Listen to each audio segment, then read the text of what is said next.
The following is a Comfortably Zoned Radio Network production. Yo, Philly, how you's doing? Welcome to Philadelphia Baseball, past, present, and personal. I'm Bill Kashatus, your host on the Comfortably Zoned Radio Network. While this podcast is dedicated to Philadelphia baseball, many listeners are also Eagles fans. No doubt there are many front runners this season as well, since our Birds are arguably the best team in the NFL. Therefore, this podcast will, on occasion, explore the Philadelphia Eagles with guests who have written about, coached, or played for the Birds. Our guest today is Dick Vermeil, head coach of the Philadelphia Eagles from 1976 to 1983. Coach Vermeil led the Birds to an NFC championship in 1980 and won a Super Bowl in 1999 as head coach of the St. Louis Rams. In between, Coach Vermeil spent 14 years in television broadcasting as a college and NFL analyst for CBS and NBC. He ended his coaching career in 2003 by leading the Kansas City Chiefs to an AFC Western Division title. Welcome to the podcast, Coach. Yeah, nice to be with you again. Growing up in California, you were a quarterback in football and a catcher in baseball. Traditionally, those are the smartest players on the field. They have to know the game better than anyone else on the field. Is that why you gravitated to those positions? I don't think so. Actually, when the school with only 130 kids on it, 20 kids on the football team, there wasn't anybody else who could throw the ball. Competition was not intense. Yeah. Are you still a baseball fan? Not really. No, I follow it during the playoffs and all that kind of stuff, and I catch a game once in a while. I follow the Phillies a little bit, and I used to follow the Cardinals a little bit because I was in St. Louis. But no, I'm not a big fan. I appreciate the qualities of the game and the athletes that play it, but I'm always looking at something else. Mm-hmm. I believe you're the only teacher coach to be named Coach of the Year at 4 different levels of football: high school, junior college, NCAA, Division I, and the NFL. I'd imagine that the challenges at each level are pretty different, but the skill set must be the same. What were the keys to your success, and were they the same at each level? Well, I think the key was learning how to handle the level you were coaching in at that time and grow within that experience and learn from the people around you, learn from the kids you coach, learn from the coaches you work with, and then move up to the new level, apply what you've learned, and then start learning all over again with using the same mechanics. Ears and eyes open, be humble, listen to what people have to say, and utilize the talents of everybody around you and keep moving. And I think you stay with that same process all the way up. What happens, the players get bigger and faster, and sooner or later they get paid to play. Mm-hmm. Yeah, I think the link there is the title teacher coach. I mean, you really have been a teacher as well as a coach over the years, and many of those qualities are necessary really to both. In fact, you once told me that you were fortunate to coach football at UCLA at the same time that the legendary John Wooden was the head basketball coach there. And your coaching philosophies and definition of success also seem to be similar.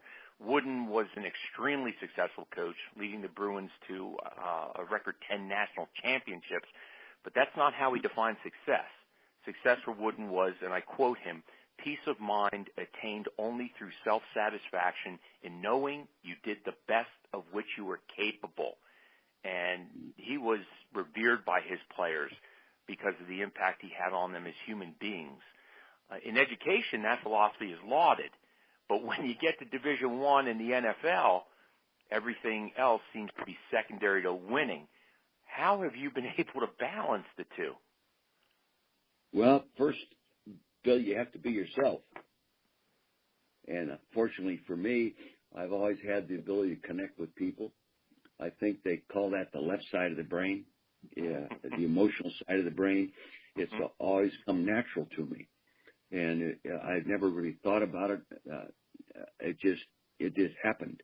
And I gradually understood where my strengths were, and I kept applying those strengths and adding people around me that could cover my weaknesses. But I maintained that leadership role and continued to try to build upon my strengths and get better at them. But coaching is teaching. Just spelled differently, but the process is the same. If you can't teach, you can't coach. And the other thing is you can't teach and coach the people you can't connect with. Mm-hmm. And I learned that a long time ago, Bill, in saying the players win games, not coaches. What can I do to help those players win games? And John Wooden always told me, you get your satisfaction from helping people be the best they can be, regardless of your win-loss record. And that's really been true in my career. Now, you can't keep your job without a good win-loss record, but because of that philosophy, I've been able to have a pretty good win-loss record. Mm-hmm. Yeah, that, in fact, many sports writers in this town consider you to be among the very best coaches in any of the four major professional sports, not the least of which because when you arrived in Philadelphia in 1976, you had a 5-year plan to get to the Super Bowl. And yet, when you came in here, you had a general lack of talent on the roster, and the team had already traded away your first and second round picks for the next few years. And despite all that adversity, you still achieved your timeline by taking the Eagles to the Super Bowl, to Super Bowl 15 in January of 1981. Now, obviously, part of that was the connection that you had with the players. But how were you able to achieve such an ambitious goal in such a short time? Well, first off, my timeline, yes, you'd like to get to the Super Bowl in 5 years, but my timeline was really get better every day. Mm-hmm. Do tomorrow better what you did today. With players, my coaching staff, my organization, because as you said, we didn't have the draft choices. So we had to teach people that hard work was not a form of punishment. It was a solution. And that's the approach we took. And we didn't continue to look for somebody else to play a position. We developed practice schemes and schedules that will allow us to help teach our players to play that specific spot better and coordinate it within the team. Mm-hmm. Now, you've taken two teams to the Super Bowl, the Eagles in 1981, and then, of course, you won the Super Bowl with the St. Louis Rams in 1999. Looking back at those two experiences, what were the difference between those two teams that led to the different outcomes? Well, number one, we had all our draft choices. Remember, with the Eagles, I didn't have first, second, or third for 3 years. Right. So we had all our draft choices. We also had free agency. Okay, and we had 9 players after 3 years that ended up being very skilled, almost all pro caliber players that became the foundation of that Super Bowl team. And we had 5 guys that will eventually be in the Hall of Fame. The left tackle is now in the Hall of Fame. The quarterback is now in the Hall of Fame. The running back is now in the Hall of Fame. The wide receiver is in the finals for the Hall of Fame this year. And the other wide receiver has been in the finals for the Hall of Fame. So they'll end up having 5 players off that starting 11 offensive team, what they call the greatest show on turf, as Hall of Fame players. It's hard to screw them up. Mm-hmm. That actually makes your achievement in Philadelphia all that much more impressive, working with, the talent that you did have. I mean, that really was a working man, blue-collar team. Jaworski was, the key to a lot of that, and he defined that, it seems like. No question. Ron Jaworski is a great example of what I'm talking about. But there are a lot of guys, the Wilbert Montgomerys and those kind of the Frank LeMasters, Bill Berkeys, Harold Carmichaels, Charlie Smith, Jerry Sizemore, Stan Walters, Charlie Johnson, Carl Harrison, John Bunting, these guys, Roy Neal Young, these guys, they finally understood what they had to do to get better. And they recognized there is no correlation between working less and getting better. Mm-hmm. Let's turn to the current Eagles team. This team seems to have had everybody fooled except you. Ray Didinger, the Hall of Fame journalist, had the Birds going 8-8 this year. Other sports writers predicted they'd be even less successful. But during the preseason, you said that the team was capable of winning as many as 11 games. What did you see in this team that everyone else missed? Well, I saw them lose games they shouldn't have lost last year, okay? Mm-hmm. And I saw them play at a caliber in some individual games at a playoff caliber. And I just felt coming back this year where the schedule wasn't that demanding that they would play more games at a playoff level through the 16 games and end up being a playoff team. I did not anticipate them being as dominating as they were. But, you know, Carson Wentz came on so much faster due to the great coaching and his innate abilities. So, they exceeded my expectation. Mm-hmm. Yeah, Wentz has really been a key.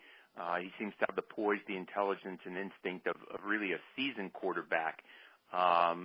Just how good is Wentz now, and how much better can he be? Well, the only thing he needs is experience. He needs repetition. He needs, fire under pressure. He needs to improve his overall accuracy. He's got to get it up to where he's about a 65% complete passer, which I think he can do. But other than that, what he needs is more experience. There's no substitute for experience. Now, Coach Doug Peterson has also been very impressive. His play calling's been aggressive and generally successful. He appears to communicate really well with the players, and he has control of the locker room. He also has a tremendous coaching staff and a front office that's willing to go out and secure the players he needs to be successful. What are Peterson's greatest challenges now that he's proven he can indeed be a successful head coach in the NFL?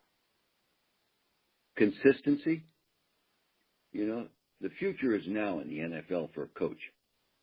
Okay, you're almost dreaming if you're going to get 3 years to turn a team around. Mm-hmm. They fire guys after 2 years. The Raider coach wins 12 games his first year, wins 4 the second year he's fired. And that's an example. And through the history of the league, that is an example. It's almost embarrassing. I think that almost embarrasses the value of overall leadership. 59% of the coaches that carried the head coaching title in the history of the NFL were fired between 1 and 3 years. Wow. Amazing. Yeah. The other thing that is actually disturbing to me, at least right now, is, we're in the playoffs, and already the press is talking about Schwartz and Reich being candidates for different head coaching positions elsewhere, that other NFL teams were allowed to speak with those two coaches during the bye week. Now, I might be remembering wrong, but it doesn't seem to me that back when you were coaching, there was that kind of aggressiveness going after the coaches of another team, or at least before the season ended. And I know that's not only disturbing to me, but it's a concern for next year, because Schwartz is one heck of a defensive coordinator, and Reich has done some wonderful things with the offense and with the quarterback. And then, of course, there's the whole concern about Joe Douglas leaving the front office. So, when you have that kind of shuffling, within the organization, it seems like it's going to be difficult to come back to that kind of success just in the very next year. Well, I think you got to believe that you hire up. You lose somebody good, you hire somebody better. If he's not better, he's equal to.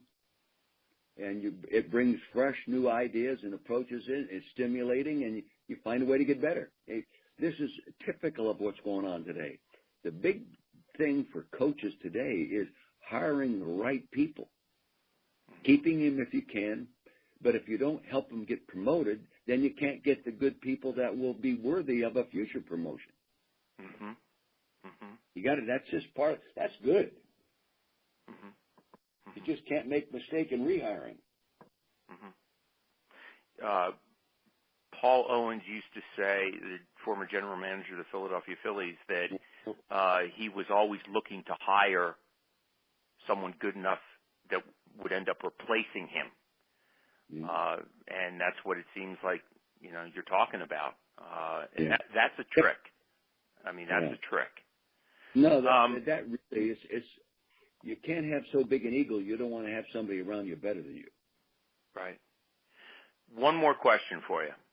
Prior to the loss of Carson Wentz to the ligament tear, the Eagles were favored to clinch the NFC title, and some were even predicting that they would win the Super Bowl. But now, with Nick Foles under center, the Birds are underdogs in the divisional game against the Atlanta Falcons.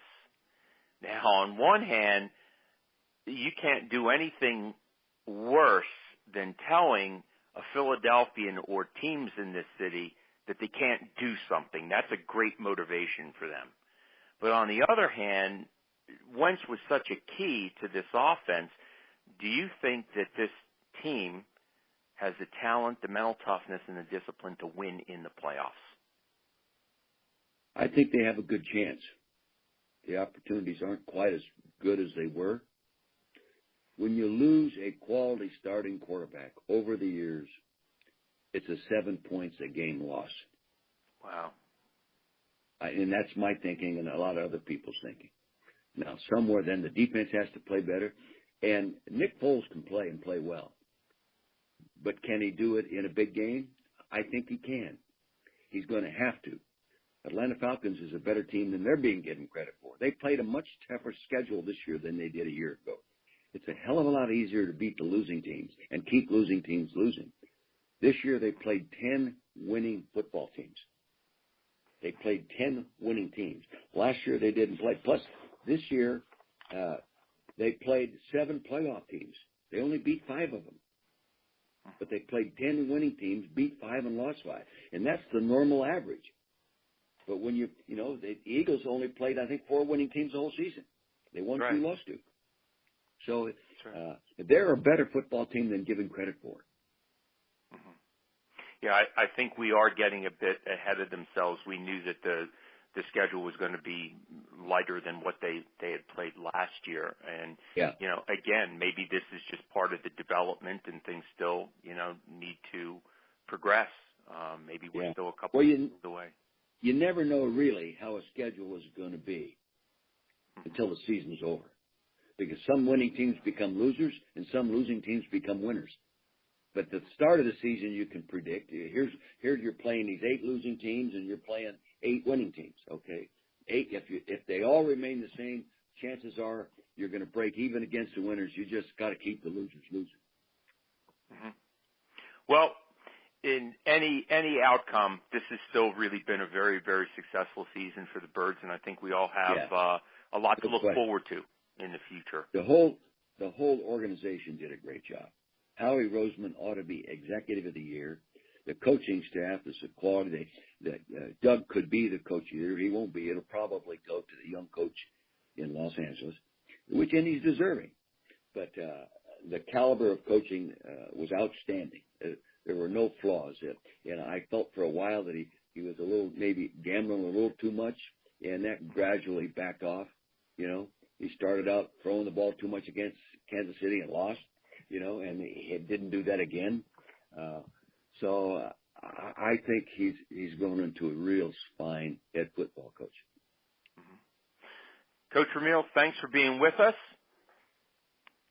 Anytime, Bill. Appreciate the opportunity. And thank you, Philly fans, for tuning in. See you next week for another podcast of Philadelphia baseball, past, present, and personal. This is Bill Kashatus, rounding third and heading home on the Comfortably Zoned Radio Network.